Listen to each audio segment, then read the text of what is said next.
솔라 그라티아, 오직 은혜로 하는 제목 가지고 오늘 말씀에 은혜를 나누도록 하겠습니다. 2년 전쯤이라고 생각이 되는데 설교 시간에 제가 한번 소개해드린 책이죠. 일명 그 탱크 목사님이라고 알려진 그 홍민기 목사님이 2020년도에 쓰신 책이에요. 제목이 뭐냐면 내 마음대로 된 것이 하나도 없었다, 이 책이에요. 이 책 이제 가볍게 읽을 수 있는 책인데 읽을수록 어떤 마음이 드냐면 참 진한 감동을 줘요. 제가 꼭 여러분들에게 추천해 드리고 싶은 책입니다. 자, 이 책 중간쯤 보시면 허물을 덮어주는 십자가의 사랑이라고 하는 소제목의 글이 나와요. 자, 이 홍민기 목사님 어떤 분이시냐면 미국 한인 이민 목회를 하신 아버님의 뒤를 이어서 목사가 되신 분인데 청소년 사역을 아주 많이 하신 분으로 유명하죠. 특별히 청소년 사역을 오래 하시면서 깊이 깨달은 게 있는데 그게 뭐냐면 아이들은 절대 정답으로 변화되지 않는다는 거예요. 정답을 딱 말해준다고 해가지고 애들이 깨닫고 변화받느냐, 그게 아니더라는 거예요. 정신 차리자, 공부하자, 그런 말로 절대 애들이 안 바뀌더라는 거예요. 자, 이번에 지론이 있어요. 그럼 뭘로 바뀌느냐, 사람이? 감동을 주면 바뀐다. 감동을 주면 바뀐다. 이런 말씀 많이 해요. 자, 한 아이가 있었는데 가정 상황이 참 안 좋은 아이예요. 특별히 분노 조절이 안 돼가지고 사건 사고를 아주 많이 치는 그런 친구예요. 목사님이 집에다 데려다가 재우기도 하고 놀아주기도 하고 수련회 가서 밤이 맞도록 기도도 해줬대요. 근데 전혀 변화가 없더래요. 자, 어느 날 경찰서에서 전화가 급하게 와서 가봤는데 이번에는 아이가요, 한 사람도 아니고 여러 사람을 때려가지고 아주 문제가 심각한 거예요. 더군다나 얘가 또 전례가 있잖아요. 이제 쉽게 이제 풀려날 수 있는 그런 상황이 아니에요. 그래서 목사님이 참 대단해요. 며칠 동안 피해자들 다 따라다니면서 그분들 다 만나고 사과하고 겨우 합의해가지고 얘를 데리고 나올 수 있었대요. 근데 이 아이가요, 자기도 미안한지 이제 조용히 목사님 뒤를 따라옵니다. 근데 이제 미안했는지 머뭇하다가 한마디 내뱉어요. 죄송해요. I am sorry. 그런데 이 목사님이 딱 대답 한마디 했어요. 딱 대답 한마디 했는데 얘가 뒤집어졌어요. 괜찮아. 책망 한마디 안 하고 나무라는 것도 없었어요. 야단 한마디도 없이 딱 한마디 했어요. 괜찮아. 얘가 완전히 바뀌어버렸어요. 자, 그러면서 목사님이 이렇게 글을 마감하고 있더라고요. 예수님도 우리를 그렇게 받아주셨다. 우리가 아직 죄인 되었을 때에 우리를 끌어안고 살려주셨다. 주님을 찾지도 않을 때 붙잡으시고 변화되지도 않았을 때 사랑해 주셨다. 십자가 보혈이 아니면 우리는 살아날 수 없다.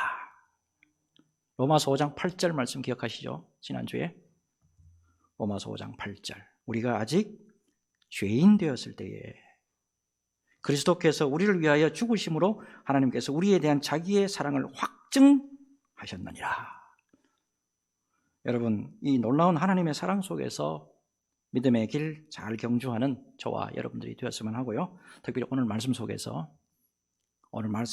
주님의 깊은 사랑 깨닫는 저와 여러분 되시기를 예수님의 이름으로 축복합니다.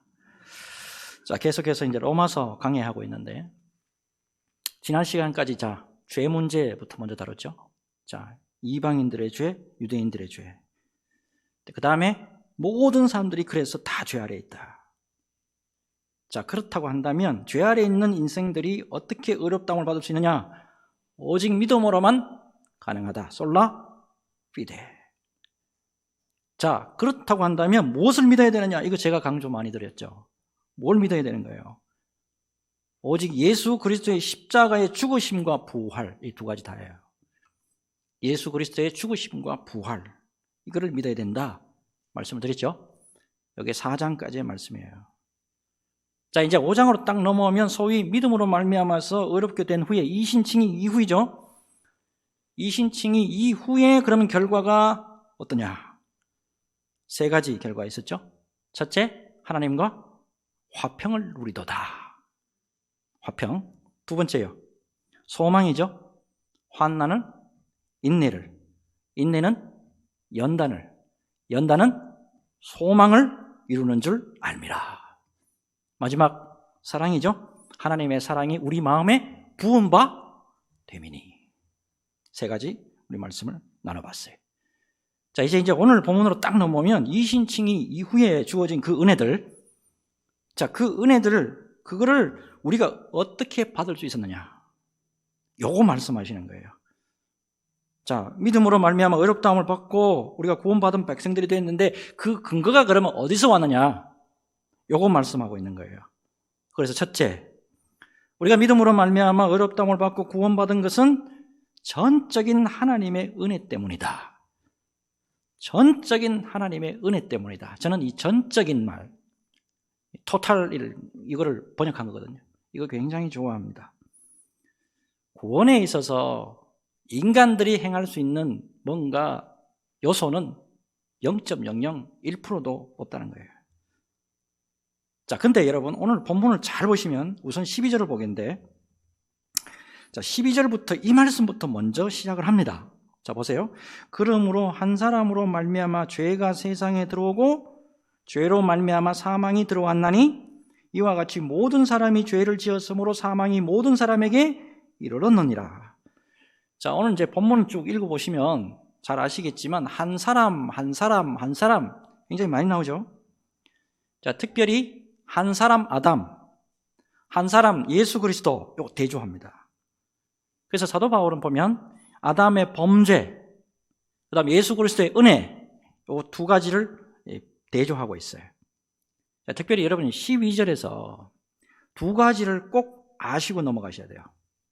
자, 12절 다시 보시면 한 사람으로 말미암아 죄가 세상에 들어오고 죄로 말미암아 사망이 들어왔나니 했습니다. 자, 이때 한 사람은 누구죠? 아담입니다. 그죠? 아담으로 말미암는 원죄 교리를 지금 말씀하고 있는 거잖아요. 근데 문제는 이거예요. 아담 한 사람이 범죄했어요. 아담 한 사람이 범죄했는데 왜 사망이 우리 모두에게 왔느냐? 아담이 범죄했잖아요. 아담이 범죄했으면 아담이 뒤집어 써야 되는 거 아니에요? 자, 요거를 우선 이해를 하시려면 반드시 언약이라고 하는 것을 꼭 이해를 하셔야 됩니다. 언약. 자, 하나님은 이 세상의 모든 피조물들을 다 창조하시고 마지막에 사람을 창조하셨죠. 그리고 놀랍게도 이 사람, 아담과 중요한 언약 체결을 합니다. 무슨 언약이죠? 선악을 알게 하는 나무의 열매를 따먹지 말라라는 거예요. 소위 이거를 무슨 언약이라 그러죠? 행위 언약이라 그러죠. 이거 많이 들어보셨죠? 행위 언약. 먹는 날에는 정령 죽으리라. 삶과 죽음이 교차하는 엄청난 엄숙한 약속이에요. 자, 특별히 그러면 왜 이 언약을 체결했냐? 순종을 통해서 영생의 축복을 주시려고. 순종을 통해서 영생의 축복을 주시기 위해서 이 행위 언약을 체결한 거예요. 자, 근데 이 첫사람, 이 아담이 이거를 어기고 죄가 들어오게 되고 그 다음에 사망이 우리 가운데서 왕노릇하게 됐다 이 말입니다. 자, 하나 그러면 질문해 볼게요. 지금 언약 지금 이야기했잖아요. 그죠? 하나님과 아담 사이에 언약을 체결했다는 말씀이 창세기에 나와요, 안 나와요? 네? 창세기 안 나와요. 그럼 어디 나오는 거예요, 지금? 그게 호세아 6장 7절이잖아요. 제가 늘 자주 말씀드리잖아요. 호세아 6장 7절 보면 그들은 아담처럼 언약을 어기고, 이 말씀 보면 하나님이 아담과 언약을 체결했구나, 이걸 알 수가 있다 이 말이에요. 자, 근데 여기까지는 뭐 이해하는 데는 그렇게 어려움이 없어요. 자, 근데 문제는 지금부터죠. 어떻게 한 사람, 이 아담 한 사람이 범죄했는데 사망이 모든 사람에게, 특별히 나에게까지 왔느냐 하는 거예요. 아담과 같은 범죄 안 따먹었잖아요. 장로님 안 따먹었잖아요. 예? 안 따먹었잖아요. 그죠? 집사님, 변임금 집사님 안 따먹으셨잖아. 근데 이게 나한테 왔단 말이에요. 이게 왜 그런 겁니까, 이거? 자, 이 아담이 한 행동은요. 온 인류를 대표한 행동이에요. 아담이 한 행동은 아담 혼자 개인적으로 한 게 아니고 이게 대표로 한 거예요. 인류 대표. 그래서 이게 신학적 용어로 이 대표 원리라는 거예요. 아담이 그래서 범죄했기 때문에 다 뒤집어 쓴 거예요, 우리가. 자, 이 대표 원리, 우리 삶의 현장에서 실내 얼마든지 볼 수 있습니다. 자, 우리나라 이탈리아와 2002년 월드컵 축구 때 16강 마지막 경기를 했죠. 잘 아시다시피 안정환 선수의 골든골로 우리나라가 이겼죠. 분명 11명의 태극전사가 이겼다고요.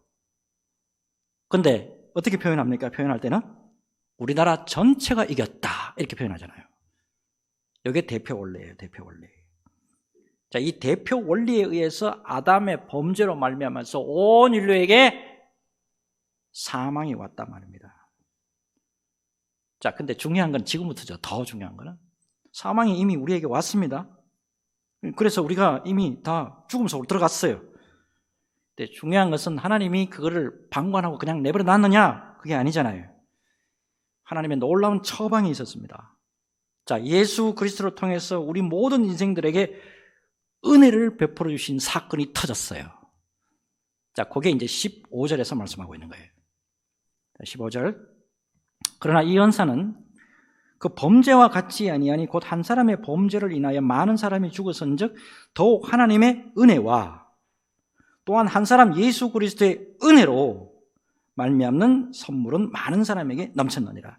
특별히 이게 은사, 이거 보통 우리가 생각하는 은사, 그 은사가 아니에요. 자, 예수님으로 말미암아 우리에게 주어지는 구원의 은혜를 말합니다. 자, 이제 대표 원리가 이제 아담에게서, 첫 사람 아담에게서 마지막 아담 예수님에게로 지금 올라오는 거예요. 자, 특별히 예수님의 은혜의 그 놀라운 사건, 예수님의 그 놀라운 은혜의 십자가의 은혜의 그 사건으로 말미암아서 온 인류가 되살아났다라는 말씀이에요. 특별히 또 오늘 말씀 보니까 이 은혜가 예수님으로 말미암아 우리에게 넘쳤다라고 하죠. 보세요. 더욱 하나님의 은혜와 또한 한 사람, 예수 그리스도의 은혜로 말미암은 선물은 많은 사람에게 넘쳤다 이렇게 표현하고 있어요. 자, 이 사도 바울이 지금부터 17절부터 이제 설명을 드리는데 좀 어렵습니다. 근데 잘 따라와 보시면 이해가 충분히 되실 거예요. 자, 그러면 이 은혜가 넘쳤다 그러는데 그러면 넘치는 은혜가 뭐냐 하는 거예요. 자, 세 가지 말씀하고 있어요. 자, 17절 같이 읽습니다. 17절 무슨 은혜가 넘쳤는지 한번 봅시다. 읽겠습니다. 시작. 한 사람의 범죄로 말미암아 사망이 그 한 사람을 통하여 왕노릇하였은즉 더욱 은혜와 의의 선물을 넘치게 받은 자들은 한 분 예수 그리스도를 통하여 생명 안에서 왕노릇하리로다. 아멘. 자, 첫 번째 은혜가 넘친 게 뭐죠? 의의 선물이에요. 죄의 자리에 있던 인류에게 하나님은 예수님으로 말미암아서 의를 주셨단 말이에요. 의가 뭐라 그랬습니까, 제가? 또 까먹었죠. 하나님이 됐다라고 하는 표준을 말씀하잖아요. 이만하면 됐다. 그래, 예수 그리스도의 십자가와 부활을 믿는다고? 오케이, 됐어. 여기가 바로 의야 라고 인쳐주셨단 말이에요. 그 다음에 주신 거 18절 같이 읽습니다. 시작. 그런즉 한 범죄로 많은 사람이 정죄에 이른 것 같이 한 의로운 행위로 말미암아 많은 사람이 의롭다 하심을 받아 생명에 이르렀느니라. 뭐를 주셨죠? 생명을 주셨단 말이에요. 죽음 앞에 처할 수밖에 없었던 우리 인류에게 생명을 선물로 넘치게 주셨다 이 말이에요. 마지막 세 번째 21절 같이 읽습니다. 시작. 이는 죄가 사망 안에서 왕노릇한 것 같이 은혜도 또한 의로 말미암아 왕노릇하여 우리 주 예수 그리스도로 말미암아 영생에 이르게 하려 함이라. 자, 무슨 은혜를 받았습니까? 영생을 받았단 말이에요. 우리는 허물과 죄로 이미 죽었던 존재란 말이에요. 근데 예수님으로 말미암아서 의와 생명과 영생이라고 하는 엄청난 은혜를 받았다라는 거예요.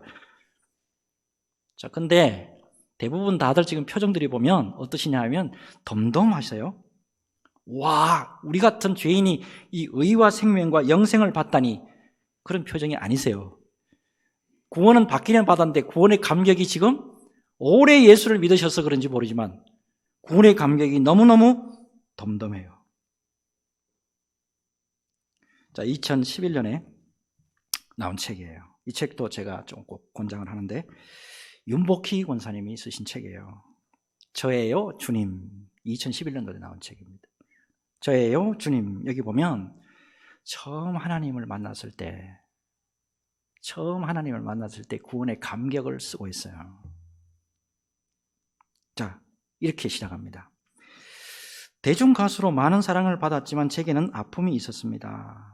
어려서부터 제가 부르던 아버지 엄마는 상상 속에서 만든 존재였습니다. 어릴 때부터 엄마 아빠가 없었다는 이야기예요. 두 분은 제가 그분들을 알아볼 나이가 되기도 전에 영영 세상에서 떠나버리셨기 때문입니다. 이렇게 글을 시작해요. 자, 윤복희 권사님 잘 아시죠? 자, 오빠가 누구죠? 윤한기 목사님이잖아요. 그러니까 오빠하고 윤복희 권사님이 과로 자란 거예요. 자, 그래서 이 권사님이 혼자서 이렇게 중얼중얼 하면서 놀기를 좋아했다 그래요. 어떻게 혼자 중얼중얼 했냐면, 아버지, 그래, 복희야 춥지, 이리 와. 이런 상상 많이 했대요. 그리고 배가 고프면 있잖아요. 먹을 것이 없어서. 참 이게 처절하던데. 배가 고파서 먹을 게 없었는데 혼자 이 어린 것이 흙을 먹었대요. 흙을. 근데 흙을 먹고도 밥을 먹은 것처럼 이게 식곤증이 오더래요. 그래서 쓰러져서 이 찬바닥에 쓰러져서 자기도 했대요. 자, 그럴 때마다 또 꿈을 꿨는데 자기를 꼭 안아주는 엄마 꿈을 꿨대요. 엄마가 안아주면은 그렇게 몸이 따뜻해지더래요. 하지만 잠에서 깨어나면 엄마 배고파 라고 할 엄마가 없더래요. 추워요 아버지 라고 말할 아버지도 없더래요. 근데 사랑과 은혜가 충만한 진짜 아버지가 자기에게 찾아왔대요. 아버지라고 하면 언제 어디서나 따뜻한 손을 내미시는 그 아버지 하나님을 만난 거예요. 그때의 감격을 이렇게 쓰고 있어요. 저는 정말 뛸 듯이 기뻐 외쳤습니다. 주님 저예요, 복희예요. 주님 저예요, 복희예요. 주님을 만난 순간은 저 혼자만의 독백이 끝나는 순간이었습니다. 이분이 내가 그토록 허기지고 춥고 외로울 때 혼자 사무치게 불렀던 그분이구나. 내가 사랑했던 그 아버지 엄마 그 사랑이었구나. 그러면서 이렇게 글을 맺고 있습니다. 이 모든 사람의 아버지이시면서도 오직 나만의 아버지가 되시는 주님을 만나십시오. 외롭고 슬플 때 하나님 아버지께로 걸어나가 그분을 바라보세요. 어떤 역경과 눈물 속에 있을 때에도 함께 해주시는 사랑을 느낄 수 있을 것입니다. 여러분, 하나님의 전적인 은혜로 우리가 예수 믿고 의롭다함을 받았고 구원을 받았습니다. 구원의 감격을 회복하시기 바랍니다. 여러분, 환경 보시고 어려운 거 자꾸 보시다 보면 구원의 감격이 사라집니다. 구원의 감격을 놓치지 않을 때 우리는 절대로 믿음에서 흔들리지 않을 줄도 믿습니다. 구원의 감격 속에서 언제나 승리하시기를 주 예수님의 이름으로 축복합니다. 두 번째, 자, 믿음으로 말미암아 우리가 의롭다함을 받고 구원받은 백성들이 됐는데 그 근거가 어디서 왔냐? 예수님의 순종 때문입니다. 예수님의 순종. 19절 봅니다. 19절 보면 한 사람이 순종하지 아니함으로 많은 사람이 죄인 된 것 같이 한 사람이 순종하심으로 많은 사람이 의인이 되리라. 자, 여기 보면 아담 한 사람의 불순종으로 말미암아서 많은 사람들이 죄인이 됐어요. 근데 놀랍게도 반대로 예수 그리스도의 한 사람의 순종으로 말미암아 많은 사람들이 의인이 됐습니다. 자, 그렇다면 예수님의 순종 무엇을 의미할까요? 자, 크게 두 가지로 볼 수 있을 것 같아요. 첫째가 성육신이죠. 하나님이 이 땅에 인간의 몸을 입고 오셨다. 이것도 성부 하나님의 말씀 따라서 순종하신 성자 하나님의 그런 놀라운 모습이잖아요. 그다음 두 번째, 이 위에 더 위대한 순종이 나오죠. 예수 그리스도의 십자가 순종이에요.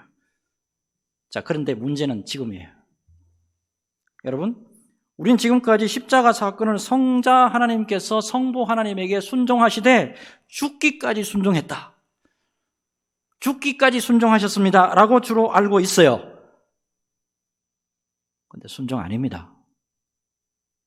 빌립보서 2장 6절에서 8절, 빌립보서 2장 6절에서 8절 이렇게 말씀하시죠. 그는 근본 하나님의 본체시나 하나님과 동등됨을 취할 것으로 여기지 아니하시고 오히려 자기를 비워 종의 형체를 가지사 사람과 같이 되셨고 사람의 모양으로 나타나사 자기를 낮추시고 죽기까지 복종하셨으니 그 십자가에 죽으심이라. 여러분, 제가 새벽 기도 시간에 순종과 복종의 차이를 말씀드렸어요. 순종, 사전적인 의미로 보면 다른 사람, 특히 윗사람의 말이나 의견 따위에 순순히 따르는 게 순종이에요. 복종, 휘페코스, 헬라어로 휘페코스입니다. 윗사람의 명령이나 의사 또는 규칙 따위에 조금도 어긋남이 없이 그대로 따르는 것을 말합니다. 우리 예수님, 성부 하나님의 뜻에 조금도 어긋남이 없이 그대로 십자가에서 복종하셨어요. 복종하시고 우리를 구원해 주셨고 모든 죄를 다 사해 주셨단 말이에요. 그래서 우리가 구원받은 거예요. 여러분, 주님의 복종이 아니었으면 저와 여러분들은 지옥 백성이에요. 주님의 복종에 우리가 늘 그래서 감사해야 되는 거예요. 왜 우리가 구원의 감격을 다시 한번 되새겨 봐야 되느냐? 주님의 복종 때문입니다. 주님의 복종을 깊이 새기시면서 구원의 감격 속에서 은혜를 잃지 않는 저와 여러분 되시기를 예수님의 이름으로 축복합니다. 마지막, 자, 우리가 믿음으로 말미암아서 의롭다함을 받고 구원받은 백성이 됐는데 그 근거가 어디서 왔느냐? 특이한 거 나와 있어요. 특이 하나 남았는데 뭐냐면 그게 바로 예수 그리스도의 은혜의 통치다. 자, 이게 어려운데 잘 한번 따라와 보세요. 자, 여러분, 우리는 구원받았습니다. 예수님을 믿고. 자, 이 구원받았던 사실 이거 자체 매우 중요합니다. 근데 못지않게 여러분 중요한 게 있는데 그건 뭐냐면 구원을 잘 유지하는 거예요. 자, 여러분, 우리는 놀라운 구원을 받았고 하나님의 자녀가 됐고 우리의 이름이 생명책에 흐리지 않고 기록되어 있음을 확신합니다. 아멘입니까? 아멘입니까? 자, 근데 이 귀한 구원의 은혜를 잃어버릴 수 있을까요? 질문 드려볼게요. 예수 믿은 후에 여러분들 죄 지었어요? 안 지었어요? 소망 형제, 죄 지었어? 안 지었어? 예수 믿고 죄 지었죠? 집사님들, 예수 믿고 죄 지었어요? 안 지었어요? 다 죄 지었잖아요. 실수했어요? 안 했어요? 실수 다 하셨죠? 넘어졌어요? 안 넘어졌어요? 다 넘어졌었죠? 자, 그러면 그 결과로 그럼 구원에서 미끄러질 수 있습니까? 예, 성경은 이렇게 말합니다. 우리가 참으로 그리스도인이 되었다면 하나님의 자녀들에게 한 번 주신 영원한 생명과 구원은 결코 빼앗기지 않는다. 많은 도전과 또 위기에도 불구하고 우리가 받은 구원은 절대 보존되고 완성에까지 이르게 된다. 우리가 이거를 믿는 근거가 바로 예수님의 은혜의 통치 때문에 그렇다는 거예요. 이게 중요한 거예요. 예수님의 은혜의 통치 때문에 우리의 구원은 절대로 변개함이 없습니다. 그게 21절 다시 봅시다. 21절 다시 보면 이는 죄가 사망 안에서 왕노릇한 것 같이 은혜도 또한 의로 말미암아 왕노릇하여 우리 주 예수 그리스도로 말미암아 영생에 이르게 하려 함이라. 자, 여기 보면 왕노릇한다, 지배한다는 뜻입니다. 우리가 첫 번째 아담에 속해 있을 때는 그 아담으로 말미암아서 죄 때문에 사망의 지배를 받았어요. 그러나 두 번째 아담, 예수님, 자, 은혜로 또한 의로 말미암아 왕노릇하여 그랬습니다. 우리 주 예수님으로 말미암아서는 이제는 사망의 통치를 받는 것이 아니고 은혜의 통치를 받아요. 은혜의 통치를 받기 때문에 구원은 절대로 취소되지 않는다는 거예요. 자, 이와 관련해서 20절 다시 한번 볼게요. 20절. 율법이 들어온 곳은 범죄를 더하게 하려 함이라. 그러나 죄가 더한 곳에 은혜가 더욱 넘쳤나니. 자, 넘쳤다. 헬라어로 어떤 뜻이냐면 민물처럼 닥치는 홍수를 설명할 때 쓰입니다. 제가 무슨 말씀 드리고자 하느냐면 우리가 예수 믿고 난 다음에 죄와 사망의 도전 때문에 또는 우리가 연약하기 때문에 여러분 곧잘 쓰러지고 넘어지기도 합니다. 그러나 하지만 하나님의 민물처럼 닥치는 은혜로 언제나 다시 일어날 수가 있고 언제나 우리가 영생의 완성에 이르게 된다는 사실입니다. 다시 말씀드릴게요. 하나님의 이 민물처럼 닥치는 홍수와 같은 넘치는 은혜 때문에 우리는 절대로 구원에서 제외되지 않는다 이 말입니다. 이게 우리 구원받은 백성들의 근거라는 거예요. 그래서 로마서 8장 38절 39절에 이렇게 선포하잖아요. 자, 같이 읽을게요. 자, 로마서 8장 38절 39절 같이 읽습니다. 시작. 내가 확신하노니 사망이나 생명이나 천사들이나 권세자들이나 현재일이나 장래일이나 능력이나 높음이나 깊음이나 다른 어떤 피조물이라도 우리를 우리 주 그리스도 예수 안에 있는 하나님의 사랑에서 끊을 수 없으리라. 아멘입니까? 아멘입니까? 여러분, 이 구원의 은혜가 우리에게 있단 말이에요. 그렇기 때문에 우리가 언제나 주님 앞에서 감사하고 찬양해야 한다는 사실입니다. 자, 그런 의미에서 우리 같이 찬양하기를 원하는데 요즘에 우리 참 성도들이 많이 부르는 찬양이죠. 은혜. 우리 같이 한번 찬양하도록 하겠습니다.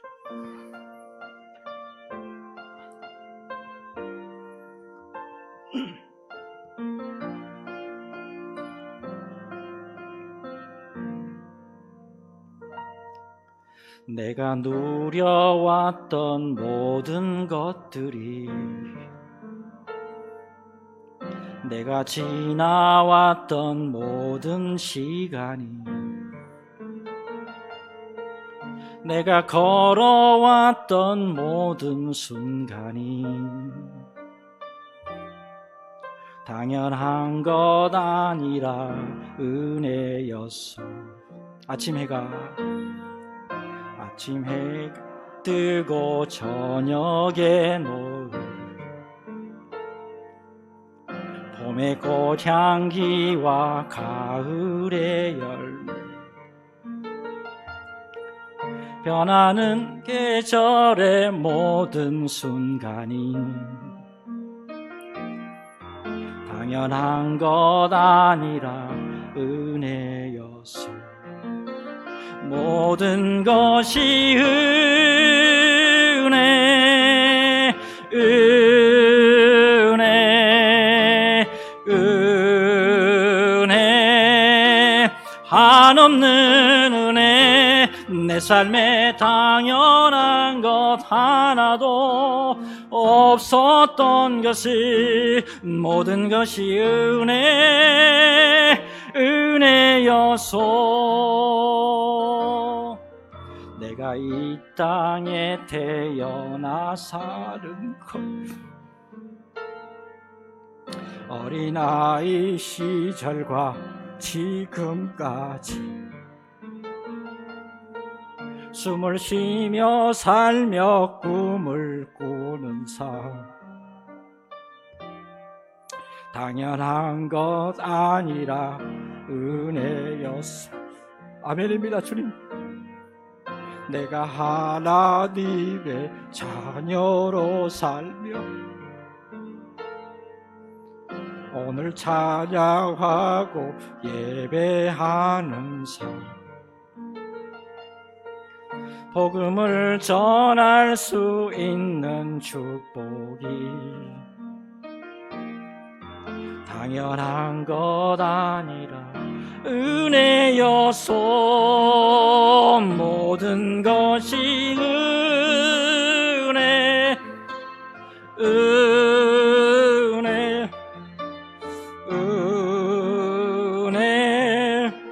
한없는 은혜, 내 삶에 당연한 것 하나도 없었던 것을 모든 것이 은혜여서 모든 것이 은혜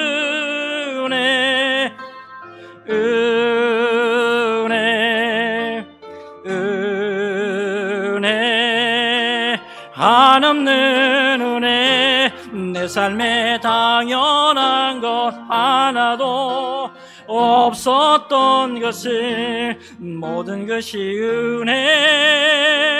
은혜여서 아멘입니까? 아멘입니까? 여러분 우리 예수님을 믿고 어렵다함을 입고 구원받은 백성이 된 것은 하나님의 전적인 은혜예요. 그래서 솔라 그라티아 이 구원의 감격을 놓치지 마시고 이 은혜에 붙들려 살면서 언제나 주님의 영광 드리는 믿음의 종들 다 되시기를 주 예수님의 이름으로 축복합니다. 주님, 우리가 믿음으로 말미암아 어렵다함을 받고 구원받은 백성들이 됐는데 그 모두가 하나님의 전적인 은혜고 우리 주님의 순종을 뛰어넘는 복종 때문이었고 예수님의 은혜의 통치 때문이었습니다. 이 구원의 감격을 잊지 않고 언제나 주님에게 감사하고 찬양하며 주님의 영광 드러내는 믿음의 종들 다 되도록 성령이여 함께하여 주옵소서. 감사를 드렸고 예수님의 이름으로 기도하옵나이다. 아멘.